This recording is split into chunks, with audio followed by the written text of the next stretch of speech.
Question number 4 में बोला गया है एक घनाकार घन है, उसके एक तल का क्षेत्रफल 64 वर्ग मीटर है, तो उस पूरे घन का आयतन कितना होगा।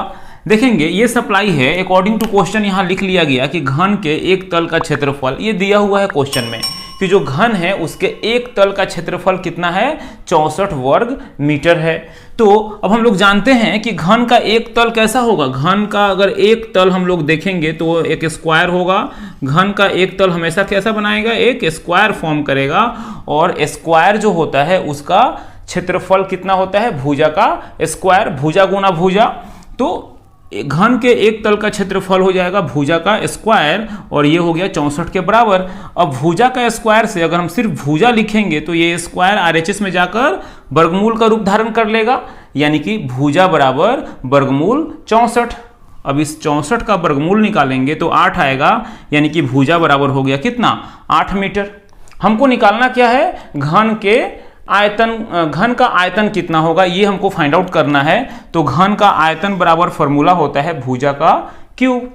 घन का आयतन बराबर भुजा का क्यूब, यानी भुजा जो भी है उसका अगर क्यूब कर देंगे तो क्या निकल जाएगा, उसका आयतन निकल जाएगा। यहाँ भुजा कितना है, 8, तो हम लोग भुजा के जगह पे 8 यहाँ पे प्लेस कर दिए, तो 8 का क्यूब हो गया, और ये 8 का क्यूब कितना आता है, 512। और चूंकि आयतन निकाल रहे हैं इसलिए यहाँ पे इकाई हो गया घन मीटर। मीटर में सारा यूनिट दिया हुआ था पहले से, इसलिए ये मीटर हो गया, और आयतन है इसलिए घन, यानी कि फाइनली घन का आयतन कितना आ गया, 512 घन मीटर।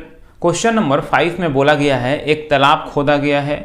इस तालाब की जो चौड़ाई है वो दिया हुआ है 2 मीटर, और उस तालाब की गहराई भी दे दिया गया है 8 डेसीमीटर। इस 8 डेसीमीटर को हम लोग चेंज कर लिए मीटर में, तो डेसीमीटर से मीटर में चेंज करने के लिए डिवाइड करना पड़ा कितना से, 10 से। अब इस 2 से 8 कट गया 4 टाइम में, और 2 से 10 कट गया 5 टाइम में, दैट इज 4/5 मीटर, यानी उसकी गहराई कितनी हो गई, 4/5 मीटर। साथ ही साथ क्वेश्चन में ये दिया गया है कि जो टोटल मिट्टी निकाला गया है तालाब को खोदकर वो 240 घन मीटर है। तो तालाब कितना लंबा खोदा गया, मीन्स तालाब की लंबाई आपको फाइंड आउट करना है। तो हम लोग मान लिए कि तालाब की लंबाई क्या है, x मीटर है। अकॉर्डिंग टू क्वेश्चन ये दिया गया, क्वेश्चन में दिया गया है कि तालाब से निकाली गई जो मिट्टी है उसका आयतन कितना है, 240 घन मीटर, यानी तालाब से जो कुल मिट्टी निकाली गई है वो है 240 घन मीटर। अब जो तालाब से मिट्टी निकाली गई है वो किसके बराबर होगा, तालाब के आयतन के बराबर, बिकॉज जो मिट्टी निकाला गया है वो तालाब से निकाला गया, मिट्टी निकालने के बाद तालाब बना है, तो जितना तालाब का आयतन होगा उतना ही तो मिट्टी निकाला गया है। यानी कि यहाँ पे हम लोग अब आयतन का फॉर्मूला बैठा देंगे, और आयतन का फॉर्मूला क्या होता है, लंबाई गुना चौड़ाई गुना ऊंचाई। तो यहाँ पे लंबाई दिया हुआ है, हम लोगों ने लेट कर लिया है x, चौड़ाई है 2 मीटर, और जो ऊंचाई है या गहराई यहाँ पे बोल सकते हैं वो है 4/5 मीटर इक्वल टू 240। अब हमको फाइंड आउट क्या करना है, x फाइंड आउट करना है, तो x को यहीं पर रखें, बाकी जो ये 2 है और 4/5 है इसको RHS में शिफ्ट कर दिया गया। तो चूंकि यहाँ मल्टीप्लिकेशन में था, RHS में जाएगा तो क्या होगा, डिवीजन में हो जाएगा, तो ये 2 डिवीजन में आ गया, और ये 4/5 डिवीजन में गया तो क्या होगा, रिवर्स हो जाएगा, यानी 5/4 हो गया। अब इस 4 से 240 को कैंसिल किए तो 60 टाइम में गया, 4 से 240 60 टाइम में गया, और इस 2 से 60 को कट किए तो हो गया 30। अब ये 30 × 5 150, यानी यहाँ से x का जो वैल्यू है वो कितना आ गया, 150, और x हमने क्या लेट किया था, तालाब की लंबाई। देयरफॉर तालाब की लंबाई बराबर कितना हो गया, 150 मीटर, और यही क्या हो जाएगा, आंसर हो जाएगा, यही फाइंड आउट करना था।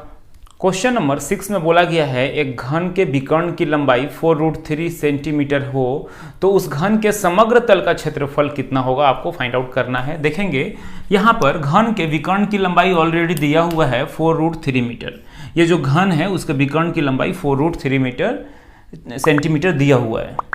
अकॉर्डिंग टू क्वेश्चन हम लोग ले लिए घन के विकर्ण की लंबाई बराबर 4√3 सेंटीमीटर, ये क्वेश्चन में गिवन है। तो यहाँ से चूंकि घन के विकर्ण का फॉर्मूला क्या होता है, √3 × भुजा की लंबाई, भुजा में √3 से मल्टीप्लाई कर देते हैं तो आ जाता है क्या, घन के विकर्ण की लंबाई। वही यहाँ लिखा हुआ है √3 × भुजा बराबर ये हो गया 4√3। अब भुजा को हम लोग यहीं रखें, इस √3 को RHS में भेजेंगे तो क्या होगा, यहाँ पे मल्टीप्लिकेशन में था तो इधर आकर डिवीजन हो गया। अब √3 से √3 कैंसिल हो गया, दैट इज भुजा बराबर आ गया कितना, 4 सेंटीमीटर। भुजा की लंबाई आ गया कितना, 4 सेंटीमीटर। हमको निकालना क्या है, घन के समग्र तल का क्षेत्रफल, और घन के समग्र तल का क्षेत्रफल का फॉर्मूला होता है 6 इंटू भुजा का स्क्वायर, 6 इंटू भुजा का स्क्वायर। और यहाँ भुजा कितना है, 4, यानी जहाँ भुजा है वहाँ पे हम लोग क्या बैठा देंगे, 4 बैठा देंगे। तो ये हो गया 6 इंटू 4 का स्क्वायर। अब 4 का स्क्वायर होता है 16, 4 का स्क्वायर करेंगे तो कितना आएगा 16, और 16 इंटू 6 कर दिए तो आ गया 96। दैट इज जो घन है उसके समग्र तल का क्षेत्रफल आएगा 96 वर्ग सेंटीमीटर।